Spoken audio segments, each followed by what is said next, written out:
eu tinha essa vontade de conhecer esse povo, né? Esse povo que não pode esquecer das culturas deles. É igual eu sou um cacique, sempre eu falo para a minha comunidade, não esqueça o que você tem. O que você tem é a sua riqueza, é a sua cultura, a sua cultura.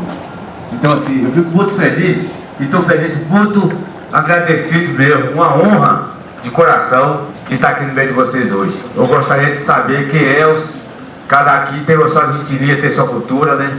E tem sua vivência. É uma coisa assim que eu sempre tenho e falo para vocês.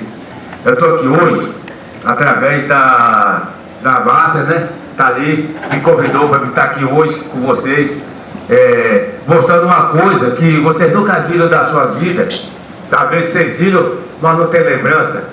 Às vezes vocês creem, mas às vezes você tem que saber qual é a crença que você vai querer, saber o crença que você vai querer. Então uma coisa que o Mauri falou aqui, o que nós temos hoje é essa aqui, ó, onde nós estamos pisando, que tem a nossa natureza, que tem a nossa riqueza, que é a mata, né?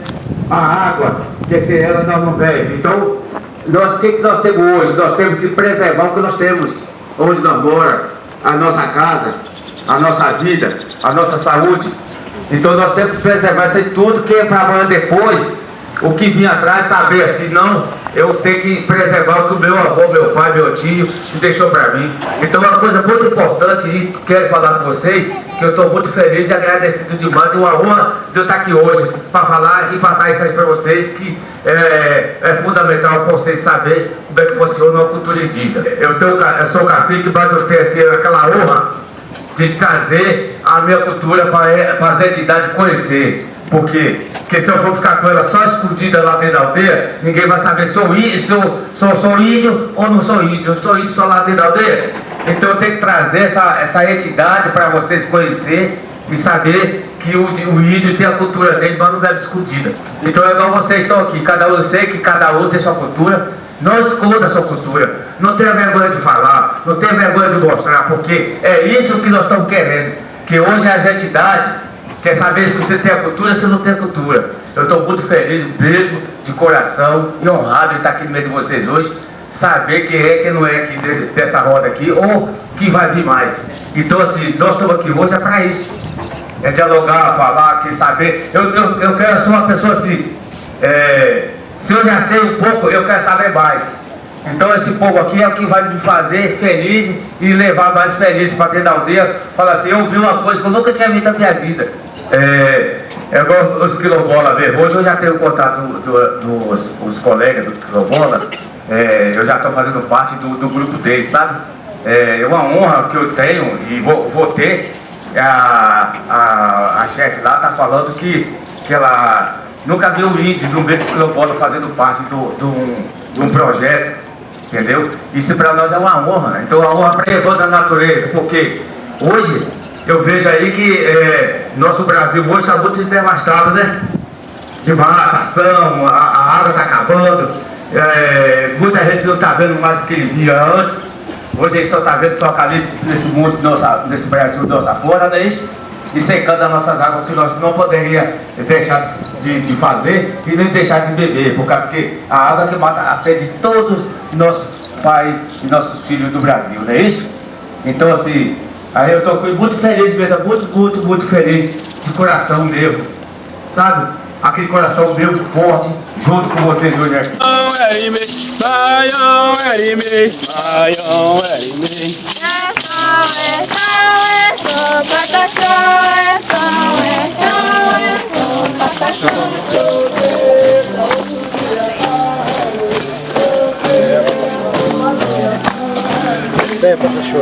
O dono dessa terra, o Patramara, quando canta o teu hino, os Pataxó compreendem o seu destino.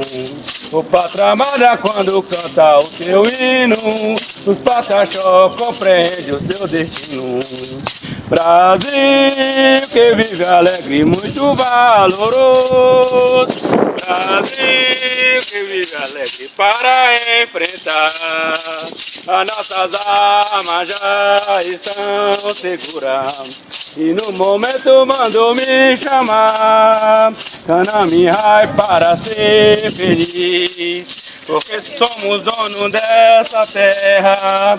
O Pátria amada quando canta o teu hino, os pataxó compreendem o seu destino. O Pátria amada quando canta o teu hino, os pataxó compreendem o seu destino. E tchau. Aí pra luta eu vou, sempre aparecendo, pois na vida da gente. Mas vamos ver! É pra ir pra luta eu vou, sempre aparecendo, pois na vida da gente que vale o amor. Nós estamos no 7º Encontro Mineiro de Fé e Política, com o nosso tema Esperançar, resistir, construir caminhos. E desde ontem, aquela bonita acolhida que em Contagem, né? Contagem, Minas Gerais. no sítio Greenpeace, né? Aqui no bairro Alvorada, companheiros e companheiras de várias cidades aqui que já se apresentaram do estado, né? De Belo Horizonte, de vários outros movimentos, organizações. Então, dando sequência, nós chamamos aqui os companheiros Robson, Sábio, Carlúcia, Maria da Silva, Padre João e Rosângela, para contribuir nesse momento. Voltando, muito importante isso, lembrando aqui, nas rodas de conversa, tem rodas de conversa, tem uma numeração errada, mas aí não tem problema. Como é que vai ser o trabalho? Cada um vai escolher uma roda de conversa para participar. Todas, todos, todes. Bom dia, Rob. Alegria estar aqui no meio de Registrando vocês. aqui Frei Gilvander no 7º Encontro Mineiro de Fé e Política, aqui em Contagem, acontecendo desde ontem, dia 2, hoje dia 3 de agosto, e vai até amanhã, dia 4 de agosto de 2024. Partidos políticos, que a gente também não pode criminalizar, né? Pelo contrário, tem que entender da importância deles no nosso tempo e no nosso modelo de sociedade. Então, para mim é uma alegria muito grande. Muitos e muitas de vocês nós já conhecemos, né? Desde a militância, no trabalho político, tem aqui pessoas que eu conheço há anos, né? E é uma alegria sempre revê-los e rever. A Márcia, ela nos convidou para falar um pouquinho, para a gente poder compartilhar algumas questões sobre religião, ética e política no contexto atual, né? Bom, eu acho que todo mundo aqui conseguiria tratar desse tema com muita tranquilidade, porque nós pertencemos a esse contexto. Não é verdade? A mim me preocupa muito na contemporaneidade, já para entrar no assunto sem tentar fazer uma reflexão mais teórica, é como que a questão religiosa, nos últimos tempos, ela tem, de alguma forma, cortado a questão da política e principalmente a questão da disputa político-eleitoral. Porque a religião sempre foi muito importante no debate social brasileiro, todos nós sabemos. Estou vendo aqui a companheira, né, da Federação Espírita, dos grupos espíritas. Da Federação. Do Coletivo Espíritas. Porque inclusive tem muitas diferenças entre os vários grupos. Né? E, por exemplo, no caso dos espíritas, né, que onde há mais espíritas no mundo é justamente no Brasil. Quer dizer, nós temos no Brasil a possibilidade, desde sempre, conviver com uma pluralidade religiosa. Né? Apesar de que, às vezes, a gente pensa a religião no Brasil somente a partir da chegada dos colonizadores aqui no século XVI. Mas antes já existiam as espiritualidades dos povos tradicionais, que hoje estão muito bem representados aqui, né, pelos companheiros e companheiras lá de Carmésia. Né? Eu acho muito importante e significativo os pataxós, né, eles estarem presentes aqui conosco, porque o Brasil não começa no século XVI com os colonizadores. Isso é importante a gente dizer.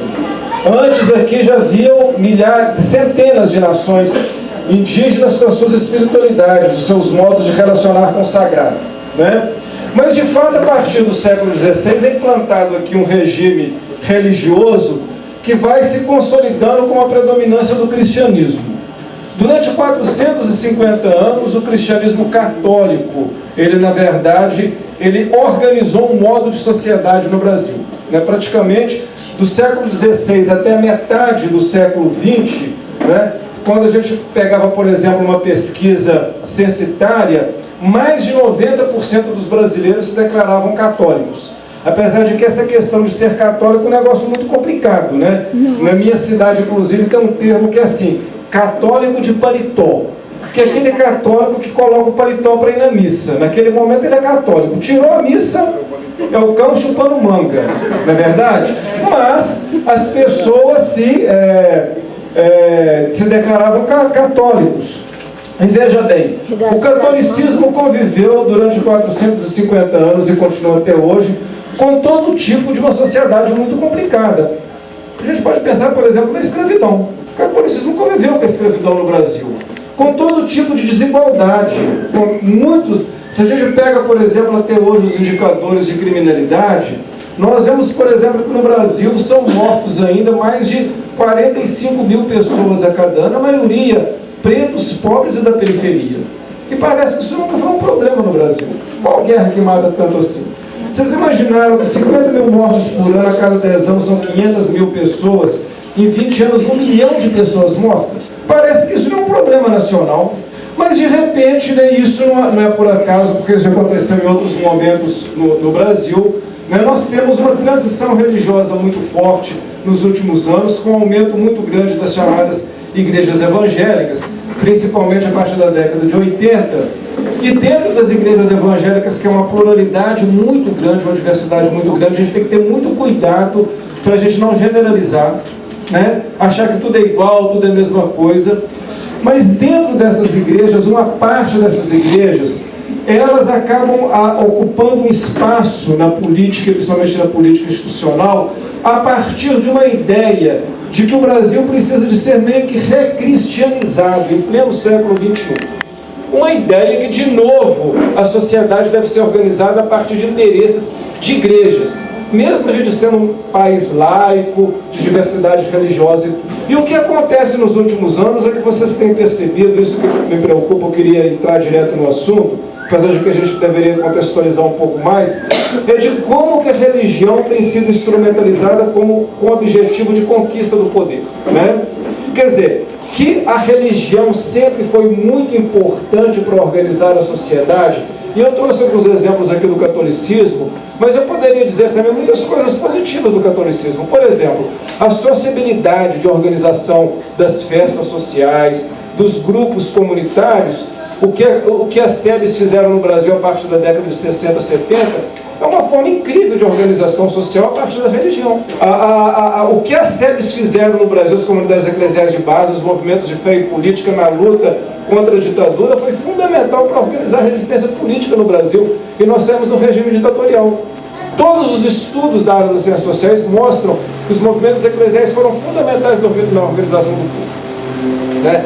Então, eu quero dizer que a religião tem várias formas de interagir com a sociedade, independentemente do nível de envolvimento que as pessoas têm. Eu dei o exemplo do católico de paletó, mas pode ser que esse católico de paletó que só vai à missa aos domingos, ele tem uma série de atividades na comunidade que mostram a sua expressão do catolicismo. Mas vamos pensar qualquer cidadezinha, né, Silene, da nossa arquidiocese de Mariana, Padre João. Quer dizer, o que acontece nas cidades do interior? A sociabilidade se organiza a partir de uma praça onde tem uma igreja matriz. E ali é que a comunidade se organiza.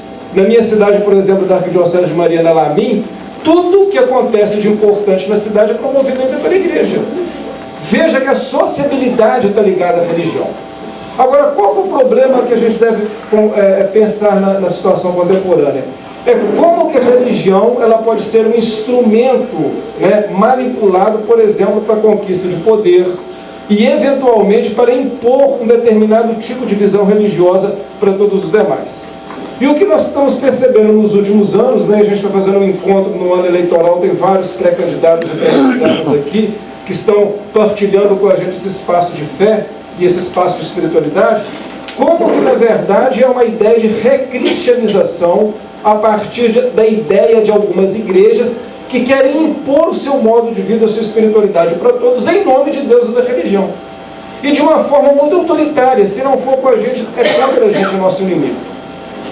Uma espécie de uma ideia que volta de que um determinado grupo religioso detém o monopólio do que é ser cristão e tem que implantar esse monopólio a partir da sua visão de mundo e de vida.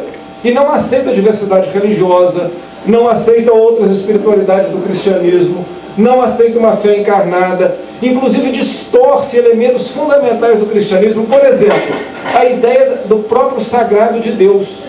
A experiência de Jesus é um Deus conosco, é um Deus que partilha, que acolhe a diversidade, o diferente. Não é a ideia de um Deus territorial e exclusivo de um determinado povo, que quem não pertencer àquele território e o povo está fora, tem que ser eliminado e excluído. Quer dizer, nós inclusive estamos trazendo, para o contexto da disputa política a partir do viés religioso e cristão, elementos muito ruins, que inclusive não tem nada a ver com o cristianismo original. Por isso que é muito importante ouvir aqui o Amaury falando no início, que independentemente da quantidade de pessoas, a Igreja Católica e os cristãos sempre foram os grupos minoritários e coerentes e que lutaram para manter o cristianismo nas suas bases originais, que mantiveram acesa essa ideia de uma religião que ela inclui, que ela partilha, que ela é fraterna, que ela é solidária, que ela tem um compromisso com todos. E é por isso que é importante esses encontros, essas formas de animação da espiritualidade, porque é assim que nós conseguimos revigorar e voltar para os nossos grupos onde nós atuamos, não deixando-nos contaminar por essas demandas de um cristianismo, que é um cristianismo exclusivista, autoritário, perseguidor, excludente, que na verdade não consegue viver com a diversidade, que quer impor um modo de vida, uma religiosidade altamente opressora. Vocês vejam que em pleno século XXI há uma ideia de um cristianismo que quer voltar a um papel da mulher, que é um papel da mulher, aquela bela recatada e do lar. Quer dizer, aquela ideia, uma construção idealizada de uma família em que a mulher ela não tem nenhum protagonismo, ela não pode desenvolver o seu papel enquanto aquela que constrói a própria sociedade. Isso tem sido apresentado como algo importantíssimo para reconstruir, por exemplo, a ideia de família. Então veja bem, nós temos que estar muito atentos nesse momento, porque a ética cristã, para mim, fundamentalmente, é um modo de ser e de agir. Não é um discurso. Não é um discurso bonito. Não é uma pregação. É um modo de ser. O Maurício está falando, eu terminando o meu tempo. E esse modo de ser, ele significa um compromisso com o cotidiano. Então eu quero chamar a atenção muito para vocês nesse momento e nesse ano eleitoral. Não vamos nos deixar enganar por discursos de cristianismos excludentes, autoritários, o nós contra eles. Nós precisamos retomar as origens da nossa igreja, aquela ideia de Jesus. Jesus é aquele que estava o tempo todo incluindo, Ele não queria um Deus que fosse um Deus guerreiro, um Deus que expulsa os outros, um Deus territorial. Jesus chamava Deus de Abá. Abá é paizinho querido que acolhe a todos. Eu até brinco que se Jesus morasse na Bahia, ele ia chamar Deus de painho, para trazer essa ideia do acolhimento de todos e da diversidade. E também, para terminar, gente, no campo da política, a gente tem que ser assim. A política é o espaço do diálogo, da divergência, mas da divergência que ela seja respeitosa, e onde todos e todas as pessoas, os vários modos de pensar, têm a condição de se expor. E a partir da exposição, do confronto, que a gente busca a síntese, uma forma de construção de uma nova sociedade. E é por isso que, inclusive, nesses pequenos movimentos, nós nos reanimamos para continuar nessa batalha. Essa batalha que é a batalha da inclusão, da diversidade, da pluralidade da ideia e de um cristianismo que ele é acolhedor e por isso ele é libertador, porque ele aceita as pessoas como elas são, do jeito que elas são, no seu modo de ser, E é por isso que eu acho que nós estamos aqui, e muita alegria da minha parte participar com vocês. Direitos vem, nossos direitos vem,